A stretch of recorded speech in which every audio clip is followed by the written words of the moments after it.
नमस्ते मेरे प्यारे विद्यार्थियों। आज का हमारा टॉपिक है वाक्य के भेद।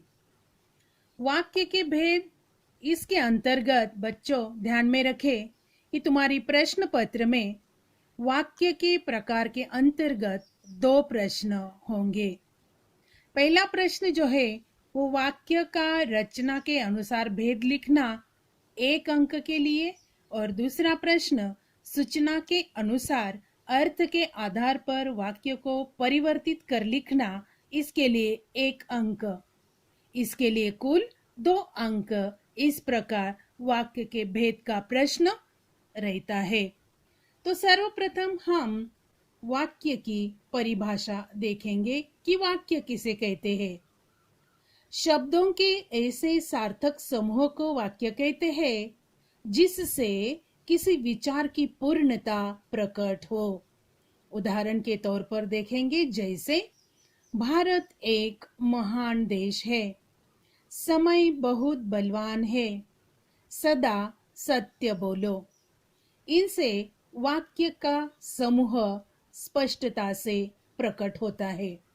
इसके बाद हम देखेंगे वाक्य के भेद। बच्चों, वाक्य के 2 भेद होते हैं। पहला भेद अर्थ की दृष्टि से और दूसरा भेद रचना की दृष्टि से।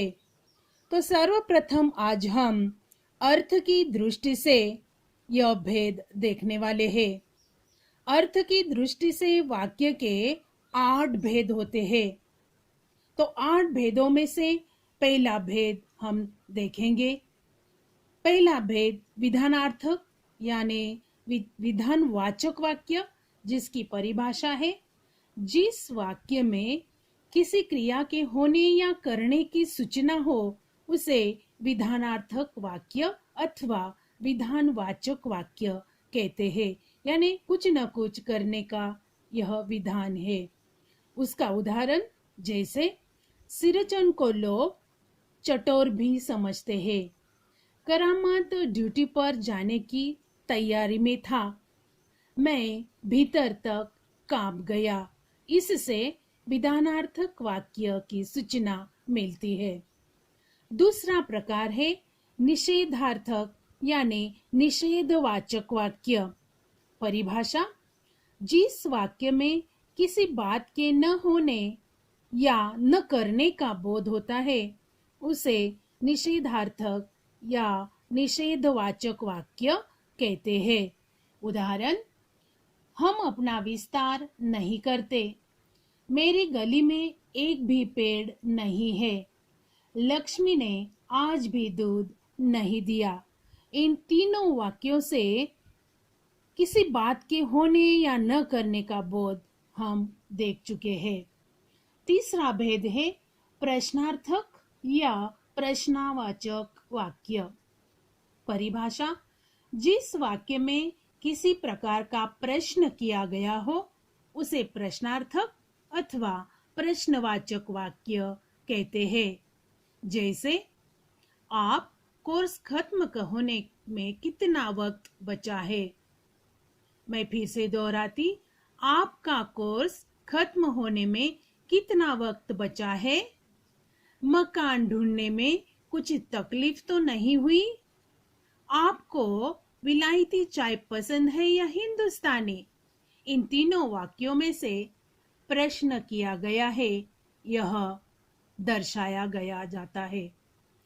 चौथा प्रकार है आज्ञार्थक अथवा आज्ञावाचक वाक्य। परिभाषा, जिस वाक्य में किसी भी प्रकार की आज्ञा या प्रार्थना का बोध होता हो उसे आज्ञार्थक अथवा आज्ञावाचक वाक्य कहते हैं। जैसे, करामत अली, अपना ध्यान रखो, गाय को खुला छोड़ दो, भैया मिठाई बांटो। यानी तीनों वाक्यों में आज्ञा या प्रार्थना का बोध दिखाई देता है। पांचवा भेद है इच्छार्थक अथवा इच्छावाचक वाक्य। जिस वाक्य में इच्छा, कामना, आशीर्वाद आदि का बोध होता हो उसे इच्छार्थक या इच्छावाचक वाक्य कहते हैं। जैसे, ऐसा काम करो कि देखने वाले देखते ही रह जाए। मानो दीदी, आप सदा सुखी रहे। प्रभु आपकी कामना पूरी करे।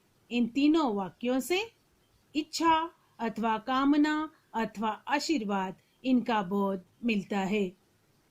छठवां भेद है संदेहार्थक अथवा संदेहवाचक वाक्य। परिभाषा: जिस वाक्य में संदेह या शंका का बोध होता है उसे संदेहार्थक अथवा संदेहवाचक वाक्य कहते हैं।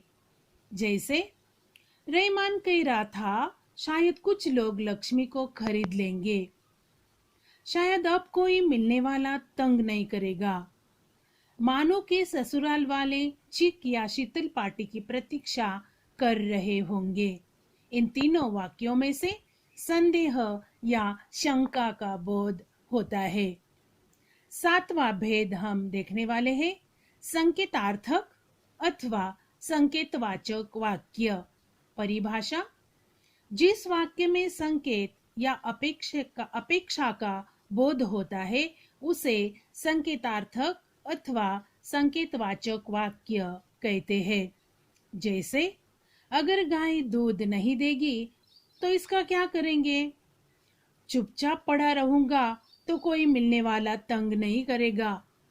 अगर अच्छा काम करोगे तो मोहर छाप वाली धोती दूंगी।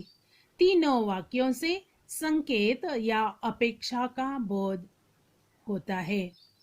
आठवां भेद है विस्मयार्थक अथवा विस्मयादि बोधक वाक्य। परिभाषा: जिस वाक्य में हर्ष, शोक, विस्मय, घृणा आदि का बोध होता है उसे विस्मयार्थक अथवा विस्मयादि बोधक वाक्य कहते हैं। जैसे, ओफ, कमबख्त ने कितनी बेदर्दी से पीटा है। मानो कुछ नहीं बोली बेचारी। मेरा कलेजा धड़क उठा, हो गया सत्यानाश। यानी इस वाक्य में हर्ष, शोक, विस्मय, घृणा आदि का बोध हम देखते हैं। तो इस प्रकार अर्थ की दृष्टि से हमने वाक्य के 8 भेद देखे हैं और हर एक की परिभाषा मैंने आपको समझाई है और उनके उदाहरण भी मैंने आपको समझाए हैं कि हर एक वाक्य से हमें क्या प्राप्त होता है, कौन सा वाक्य किस प्रकार है, यह भी मैंने आपको समझाया। इसी के ऊपर यानी अर्थ की दृष्टि से जो 8 भेद है इन्हीं के ऊपर मैं कृति स्वाध्याय भी आपको दे रही हूँ। पहला प्रश्न, अर्थ के आधार पर वाक्यों का नाम लिखिए और सूचना के अनुसार वाक्य परिवर्तन कीजिए। यह दोनों प्रश्न आपको अपने नोटबुक में उत्तरों सहित लिखना है। और इस प्रकार आज का यह पाठ समाप्त करती हूँ। धन्यवाद।